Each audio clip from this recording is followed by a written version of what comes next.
నమస్కారం ఫ్రెండ్స్, ఈరోజు మనం 8వ తరగతిలోని సోషల్ స్టడీస్ విభాగంలో 24వ పాఠం చివరి పాఠం విపత్తులు నిర్వహణ. ఈ యొక్క లెసన్ టెక్స్ట్ బుక్ నుండి నేర్చుకుందాం. టెక్స్ట్ బుక్లో ఉన్న ప్రతి లైన్ కూడా ఏ ఒక్క బిట్టు కూడా మిస్ కాకుండా ఈ యొక్క లెసన్ రూపొందించి మీకు ఎక్స్ప్లెయిన్ చేయడం జరుగుతుంది. మన వీడియోలన్నీ కూడా ఇదే విధంగా ప్రతి లెసన్లో ఉన్న ప్రతి పాయింట్ కూడా ఎక్స్ప్లెయిన్ చేస్తున్నాం. ఆల్రెడీ 6వ తరగతి new text book, old text book complete చేసుకోవడం జరిగింది.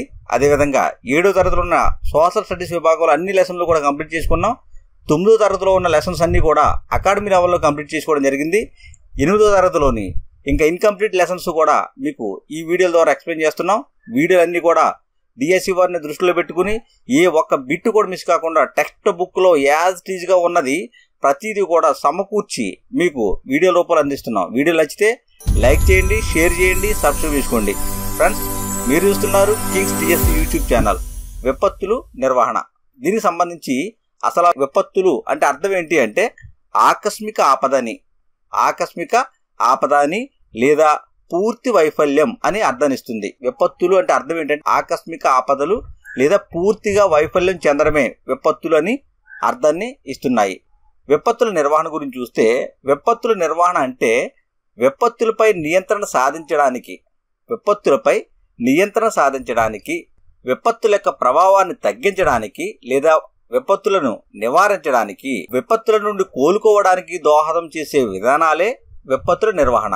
విపత్తుల నిర్వహణ అంటే ఏంటి అంటే విపత్తులపై నియంత్రణ సాధించడానికి లేదా విపత్తుల ప్రభావాన్ని తగ్గించడానికి లేదా నివారించడానికి, వాటి నుండి కోలుకోవడానికి దోహదం చేసే విధానాలనే విపత్తుల నిర్వహణ అంటారు. ఈ విపత్తుల నిర్వహణను విపత్తుల యాజమాన్యాలు అందిస్తాయి. విపత్తుల నిర్వహణలో సమాజ అవగాహనలో సమగ్ర భాగస్వాములు ఎవరని చూస్తే విద్యార్థులు, ఉపాధ్యాయులు కూడా సమాజానికి అవగాహన కల్పించడంలో సమగ్రమైన భాగస్వాములుగా చెప్పవచ్చు. వీరు విపత్తులకు సంసిద్ధంగా ఉండడంలో ముఖ్య పాత్ర వహిస్తారు. విపత్తులకు సంసిద్ధంగా ఉండడంలో ముఖ్యమైన పాత్ర పోషించేది ఎవరు అంటే విద్యార్థులు, ఉపాధ్యాయులు. విద్యార్థులు తల్లిదండ్రుల, ఇతర ప్రజలకు అవగాహన కల్పించడంలో ప్రముఖమైన పాత్ర పోషిస్తారు. విపత్తుల గురించి తల్లిదండ్రులకు, ఇతర ప్రజలకు సొసైటీ మీద అవగాహన కల్పించడంలో విద్యార్థులు ముఖ్యమైన పాత్రను పోషిస్తూ ఉంటారు. ఉపాధ్యాయులు అయితే విద్యార్థులకు మార్గదర్శకత్వంలో గురుతర బాధ్యత వహిస్తారు. ఉపాధ్యాయులు వహిస్తూ ఉంటారు. విపత్తుల విభజన గురించి చూసినట్లయితే విపత్తుల విభజన వేగాన్ని బట్టి, కారణాల బట్టి విభజించడం జరిగింది. విపత్తులను వేగాన్ని బట్టి, కారణాల బట్టి విభజించడం జరిగింది. ఇప్పుడు వేగాన్ని బట్టి చూస్తే నిదానంగా సంభవించే విపత్తులు, వేగంగా సంభవించే విపత్తులు అని పేర్కొంటారు. విపత్తులు వేగాన్ని బట్టి నిదానంగా సంభవించే విపత్తులు అని, వేగంగా సంభవించే విపత్తులు అని పేర్కోవడం జరుగుతుంది. ఇప్పుడు నిదానంగా సంభవించే విపత్తులకు ఉదాహరణ ఏంటి అని చూస్తే కరువు కాటకాలు, పర్యావరణ క్షీణత, చీడపురుగుల తాకిడి, ఇవన్నీ కూడా నిదానంగా సంభవించే విపత్తులకు ఉదాహరణగా పేర్కోవచ్చు.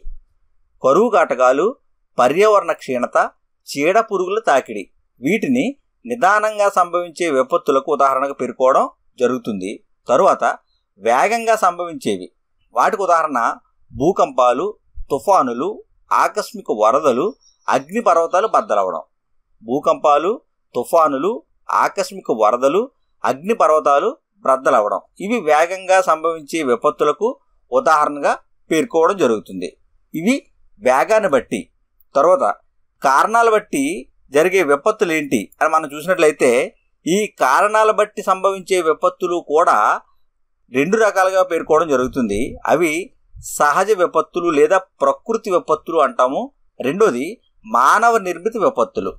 సహజ విపత్తులు లేదా ప్రకృతి విపత్తులు, రెండోది మానవ నిర్మిత విపత్తులు. ఇప్పుడు సహజ విపత్తులు, దీనికి ఉదాహరణ చూసినట్లయితే భూకంపాలు, తుఫానులు, వరదలు, కరువు, సునామీ, కొండ చర్యలు విరిగిపడడం, అగ్నిపర్వతాలు బ్రద్దలవడం, ఇవన్నీ కూడా సహజ లేదా ప్రకృతి విపత్తులకు ఉదాహరణగా పేర్కోవడం జరుగుతుంది. భూకంపాలు, తుఫానులు, వరదలు, కరువు, సునామీ, కొండ చర్యలు విరిగిపడడం, అగ్నిపర్వతాలు బ్రద్దలవడం. ఇప్పుడు ఈ భూకంపాలు ఎక్కువగా హిమాలయ పీఠభూమి ప్రాంతాలలో సంభవిస్తూ ఉంటాయి.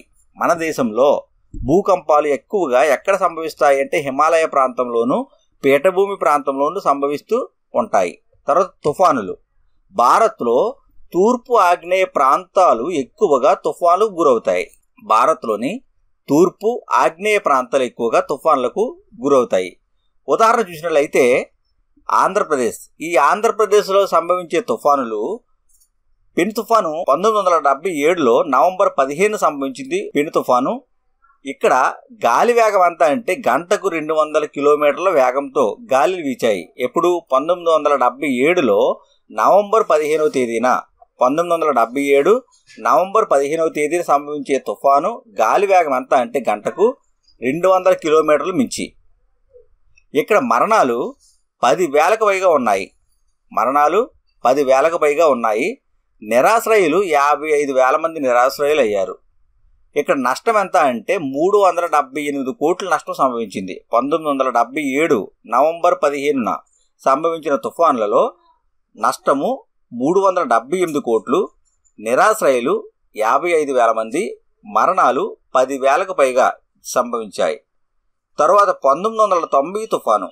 ఇది కూడా మన రాష్ట్రంలో సంభవించింది 1990లో. ఈ తుఫానులో 1977 తుఫాను కంటే తీవ్రమైన తుఫాను ఇది 1990 తుఫాను. కానీ సంసిద్ధతా చర్యలు సమర్థవంతంగా చేపట్టడం వల్ల తక్కువ నష్టం అనేది సంభవించింది. సంసిద్ధతా చర్యలు సమర్థవంతంగా చేపట్టడం వల్ల తక్కువ నష్టం సంభవించింది. ఇక్కడ మరణాలు చూస్తే 969 మరణాలు సంభవించాయి. 969 మరణాలు సంభవించాయి. నిరాశ్రయులు 63,40,000 మంది. 63,40,000 మంది నిరాశ్రయులు అయ్యారు. తరువాత వరదలు. ఇవి గంగా, బ్రహ్మపుత్ర మైదాన ప్రాంతంలో ఎక్కువగా సంభవిస్తూ ఉంటాయి. వరదలు ఎక్కువగా మన దేశంలో గంగా, బ్రహ్మపుత్ర ఈ మైదాన ప్రాంతంలో ఎక్కువగా సంభవిస్తూ ఉంటాయి. వర్షపాత వర్గీకరణను చూసినట్లయితే అధిక వర్షపాతమని, సాధారణ వర్షపాతము, తక్కువ వర్షపాతము, బాగా తక్కువ వర్షపాతమని విడగొట్టడం జరిగింది. ఇందులో అధిక వర్షపాతం. ఇక్కడ సగటు వర్షపాతం కంటే 20% ఎక్కువగా ఉన్న వర్షపాతాన్ని అధిక వర్షపాతం అంటారు. అధిక వర్షపాతం అంటే సగటు వర్షపాతం కంటే 20% ఎక్కువగా ఉన్న వర్షపాతాన్ని అధిక వర్షపాతం అని పేర్కొంటారు. సాధారణ వర్షపాతం. ఇక్కడ సగటు వర్షపాతం కంటే 19% ఎక్కువ నుంచి 19% తక్కువ వరకు ఉన్న వర్షపాతాన్ని సాధారణ వర్షపాతం అంటారు. సాధారణ వర్షపాతం అంటే ఏంటి అంటే సగటు వర్షపాతం కంటే 19% ఎక్కువ నుంచి 19% తక్కువకు ఉన్న వర్షపాతాన్ని సాధారణ వర్షపాతం అని పేర్కొంటారు. తరువాత తక్కువ వర్షపాతం. సగటు వర్షపాతంలో 20 నుంచి 59% కంటే తక్కువ వర్షపాతాన్ని తక్కువ వర్షపాతం అంటారు. సగటు వర్షపాతంలో 20 నుంచి 59%, 20 నుంచి 59% కంటే తక్కువగా ఉన్న వర్షపాతాన్ని తక్కువ వర్షపాతం అని పేర్కొంటారు. బాగా తక్కువ వర్షపాతం అంటే సగటు వర్షపాతంలో 60% కంటే తక్కువ ఉన్న వర్షపాతాన్ని బాగా తక్కువ వర్షపాతం అంటారు. సగటు వర్షపాతంలో 60% కంటే తక్కువగా ఉన్న వర్షపాతాన్ని బాగా తక్కువగా ఉన్న వర్షపాతం అంటారు. తరువాత వర్షపు నీటి నిల్వలు బట్టి చూస్తే ఎక్కువగా వాన నీటిని ఇంకుడు గుంతల్లోకి మళ్లించడం తేలికైన పని. వర్షపు నీటిని ఎక్కువగా ఇంకుడు గుంతలోకి మళ్లించడం తేలికైన పని. ఈ నీటిని ట్యాంకులు, సంపులలోకి మళ్లించి రోజువారీ అవసరాలు తీర్చుకోవచ్చు. ఈ వర్షపు నీటిని ట్యాంకులలోకి, సంపులలోకి మళ్లించి రోజువారీ అవసరాలు తీర్చుకోవచ్చు. వడపోత విధానాలతో వర్షపు నీటిని తాగడానికి శుద్ధమైన నీటిగా వడపోత విధానాలతో వర్షపు నీటిని తాగడానికి శుద్ధమైన నీటిగా మనం తయారు చేసుకోవచ్చు. అంతేకాకుండా నీటి వినియోగాన్ని బట్టి స్థానాలు చూసినట్లయితే ఇక్కడ పర్యావరణ హీరో, నీటి పొదుపరి, నీటి ఖర్చుదారు, నీటి విలన్ అని నీటి వినియోగాన్ని బట్టి వర్గీకరించడం జరిగింది. పర్యావరణ హీరో అంటే ఎవరు అంటే ఎవరైతే 200 లీటర్ల కంటే తక్కువ నీరు వినియోగిస్తారో 200 లీటర్ల కంటే తక్కువ నీరు ఎవరైతే వినియోగిస్తారో వారిని పర్యావరణ హీరో అని పేర్కొంటారు. నీటి పొదుపరి అని ఎవరినంటారు అంటే 201 నుంచి 400 లీటర్ల నీటిని వినియోగించే వారిని నీటి పొదుపరి అంటారు. 201 నుండి 400 లీటర్ల నీరు వినియోగించే వారిని నీటి పొదుపరి అంటారు. నీటి ఖర్చుదారు అంటే 401 నుండి 600 లీటర్లు వినియోగించే వారిని నీటి ఖర్చుదారు అంటారు. తర్వాత నీటి విలన్, 600 లీటర్ల కంటే ఎక్కువ నీరు ఉపయోగించే వారిని నీటి విలన్గా పేర్కోవడం జరుగుతుంది. తర్వాత కరువు.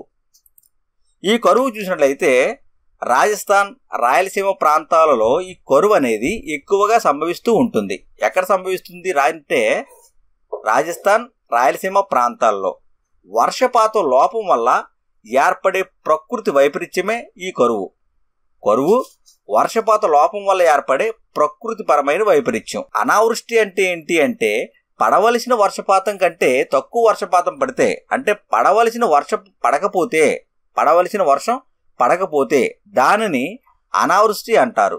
వ్యవసాయ కరువు, ఇది 2 వానల మధ్య ఎక్కువ వ్యవధి ఉండి వర్షాధార పంటలు దెబ్బతినడమే వ్యవసాయ కరువుగా పేర్కోవడం జరుగుతుంది. వ్యవసాయ కరువు అంటే ఏంటి అంటే 2 వానల మధ్య వ్యవధి ఎక్కువగా ఉండి వర్షాధార పంటలు దెబ్బతినడం. కాబట్టి వర్షం ఎంత అన్నది కాకుండా ఎప్పుడు పడింది అన్నది కూడా ముఖ్యంగా పరిగణలోకి తీసుకుంటూ ఉంటారు. అధిక లేదా తక్కువ వర్షపాతాన్ని 70 నుండి 100 సంవత్సరాల సగటు వర్షపాతంతో పోల్చి చెబుతారు. అధిక వర్షపాతము లేదా తక్కువ వర్షపాతాన్ని 70 నుండి 100 సంవత్సరాల సగటు వర్షపాతంతో పోల్చి చెప్పడం జరుగుతుంది. తర్వాత కరువు పీడిత ప్రాంతాలు చూసినట్లయితే భౌగోళిక స్థితిలో బట్టి తక్కువ వర్షపాతం పడడానికి గల ఎక్కువ అవకాశాలు ఉన్న ప్రాంతాలను కరువు పీడిత ప్రాంతాలు అంటారు. భౌగోళిక స్థితులను బట్టి తక్కువ వర్షపాతం పడడానికి ఉన్న ఎక్కువ అవకాశాలు ఉన్న ప్రాంతాలు.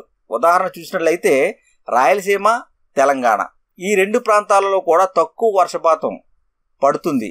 ఇలా తక్కువ వర్షపాతం పడడానికి ఎక్కువ అవకాశాలు ఉన్నాయి. ప్రతి 5 సంవత్సరాలలో 2 సంవత్సరాలు కరువు చోటు చేసుకుంటుంది ఈ రాయలసీమ, తెలంగాణ ప్రాంతాల్లో. ప్రతి 5 సంవత్సరాలలో 2 సంవత్సరాలు కరువు చోటు చేసుకుంటుంది ఈ రాయలసీమ, తెలంగాణ ప్రాంతాలలో. ఈ కరువు ప్రభావం చూసినట్లయితే నీటి మట్టం పడిపోవడం, త్రాగునీటి కొరత ఏర్పడుతుంది. కరువు ప్రభావం వల్ల నీటి మట్టం పడిపోవడము, త్రాగునీటి కొరత ఏర్పడుతుంది. వ్యవసాయ రంగంలో అయితే పంట విస్తీర్ణం తగ్గిపోతుంది, ఉపాధి తగ్గిపోతుంది, అనుబంధ రంగాలలో కొనుగోలు శక్తి పడిపోతుంది, ఆహార ధాన్యాల కొరత ఏర్పడుతుంది, పశుగ్రాసం కొరత ఏర్పడుతుంది. పని వెతుక్కుంటూ చాలామంది ప్రజలు వలస వెళ్లడం జరుగుతుంది. పశువులన్నీ కూడా చనిపోతూ ఉంటాయి. అనారోగ్యం అనేది అతిసారము, వీరేచనాలు, కలరా వంటి రూపాలలో సంభవిస్తూ ఉంటుంది. ఇది కరువు ప్రభావం. మెల్లగా సంభవిస్తుంది కనుక కరువు అనేది దీని ప్రభావాన్ని తగ్గించడానికి తగిన సమయం అనేది ఉంటుంది. కరువు మెల్లగా సంభవిస్తుంది కాబట్టి ఈ కరువు యొక్క ప్రభావాన్ని తగ్గించడానికి తగిన సమయం అనేది ఉంటుంది. తర్వాత వాటర్ షెడ్ అభివృద్ధి పథకం. ఈ వాటర్ షెడ్ అభివృద్ధి పథకాన్ని IWMP పథకంగా పేర్కొంటారు. IW అంటే integrated watershed management programme. కరువు ప్రభావ ప్రాంతాలలో కరువు తగ్గించడానికి ఈ వాటర్ షెడ్ పథకాన్ని ప్రభుత్వం వారు ఏర్పాటు చేశారు. కరువు ప్రభావ ప్రాంతాలలో కరువు తగ్గించడానికి ఈ వాటర్ షెడ్ మేనేజ్మెంట్ పథకాన్ని ప్రభుత్వం వారు ఏర్పాటు చేయడం జరిగింది. దీని యొక్క ప్రధానమైన ఉద్దేశం ఏంటి అంటే ప్రజలలో నైపుణ్యం పెంపొందించి ప్రకృతి వనరులు వినియోగించుకునేలా చేయడము. ప్రజలలో నైపుణ్యాలన్నీ పెంపొందించి ప్రకృతి వనరులను వినియోగించుకునేలా చేయడమే వాటర్ షెడ్ అభివృద్ధి పథకం యొక్క ప్రధానమైన ఉద్దేశం. ఈ వాటర్ షెడ్ అభివృద్ధి పథకం ముఖ్యమైన పనులు చూసినట్లయితే పొలాల్లో వాన నీటిని సంరక్షించడం గురించి, అడవుల పెంపకాన్ని గురించి, తక్కువ నీళ్లు అవసరమయ్యే చెట్లు, పంటలు ప్రోత్సహించడం గురించి, ప్రత్యామ్నాయ జీవనోపాధుల గురించి. పొలాల్లో వాన నీరుని సంరక్షించడం గురించి, అడవులను పెంచడం గురించి, తక్కువ నీరు అవసరమయ్యే చెట్లను, పంటలను ప్రోత్సహించడం గురించి, ప్రత్యామ్నాయ జీవనోపాధుల గురించి ఈ వాటర్ షెడ్ అభివృద్ధి పథకం అనేది తెలియజేస్తుంది. తర్వాత సునామీ. ఈ సునామీ చూసినట్లయితే జపాన్ భాషా పదం. సునామీ అనేది జపాన్ భాషా పదం. సముద్రంలో భూకంపాలు, అగ్నిపర్వతాలు, కొండ చర్యలు విరిగిపడడం వల్ల తీర ప్రాంతం అతలకుతలమవుతుంది. సముద్రంలో భూకంపాలు, అగ్నిపర్వతాలు, కొండ చర్యలు విరిగిపడడం వల్ల తీర ప్రాంతం అంతా కూడా అతలాకుతలం అవడమే సునామీగా మనం పేర్కోవడం జరుగుతుంది. అంటే సు అంటే రేవు అని, నామి అంటే అలలు అని అర్థం. భూకంపాల ద్వారా సంభవించిన ముప్పు సునామీ వల్ల ఎక్కువ గంటలు ఉంటుంది. మైదాన ప్రాంతంలో సునామీ వేగం చూస్తే గంటకు 50 కిలోమీటర్ల వేగంతో సునామీ యొక్క వేగం అనేది ఉంటుంది. గంటకు 50 కిలోమీటర్ల వేగంతో. సునామీ డిటెక్టర్లు అంటాం. సునామీ డిటెక్టర్లు సముద్రం లోపల కేబుల్ ద్వారా భూమికి అనుసంధానం చేయబడిన పరికరాలు. సునామీ డిటెక్టర్లు అంటే ఏంటి అంటే సముద్రం లోపల కేబుల్ ద్వారా భూమికి అనుసంధానం చేయబడిన పరికరాలు. ఇవి సముద్రంలో 50 కిలోమీటర్ల లోపల ఉంటాయి. సముద్రంలో 50 కిలోమీటర్ల లోపల ఉంటాయి. సముద్ర ఉపరితలంపై అలజడులు గుర్తించి వాటిని ఉపగ్రహాలకు ప్రచారం చేస్తాయి ఈ సునామీ డిటెక్టర్లు. సునామీ డిటెక్టర్ల పని ఏంటి అంటే సముద్ర ఉపరితలంపై అలజడులు గుర్తించి వాటిని ఉపగ్రహాలకు ప్రచారం చేస్తాయి. తర్వాత కొండ చర్య విరిగిపడడం, అగ్ని పర్వతాలు బ్రద్దలవడం.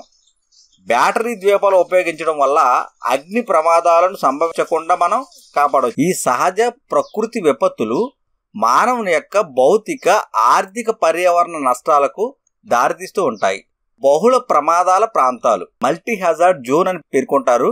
ఇవి వరదలు, తుఫాన్లు, భూకంపాలు తరచూ గురయ్యే ప్రాంతాలను బహుళ ప్రమాద ప్రాంతాలుగా పేర్కోవడం జరుగుతుంది. వరదలు, తుఫానులు, భూకంపాలు వీటికి తరచూ గురయ్యే ప్రాంతాలను బహుళ ప్రమాదాల ప్రాంతాలుగా పేర్కోవడం జరుగుతుంది. ఇది సహజ లేదా ప్రకృతి విపత్తులకు సంబంధించిన విపత్తులు. తర్వాత మానవ నిర్మిత విపత్తులు. మానవ తప్పిదాల కారణంగా సంభవించే విపత్తులను మానవ నిర్మిత విపత్తులు అంటారు. మానవ తప్పిదాల కారణంగా సంభవించే విపత్తులను మానవ నిర్మిత విపత్తులు అంటారు.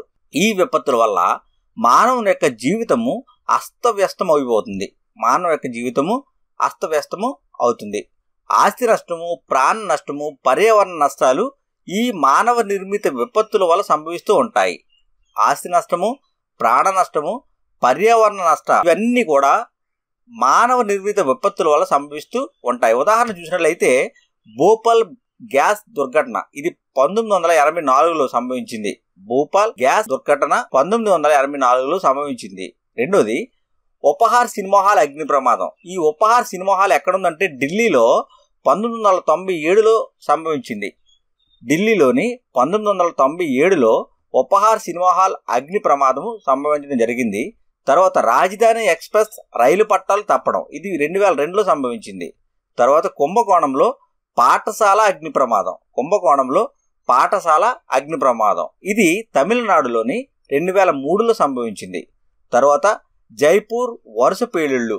ఈ జైపూర్ వరుస పేలుళ్ళు 2008లో సంభవించాయి. ఇవన్నీ కూడా మానవ నిర్మిత విపత్తులకు ఉదాహరణగా పేర్కోవడం జరుగుతుంది. ఫ్రెండ్స్, ఈ యొక్క వీడియో నచ్చితే లైక్ చేయండి, షేర్ చేయండి. మరిన్ని వీడియోల కోసం చూస్తూనే ఉండండి Kings DSC YouTube channel. Thank you.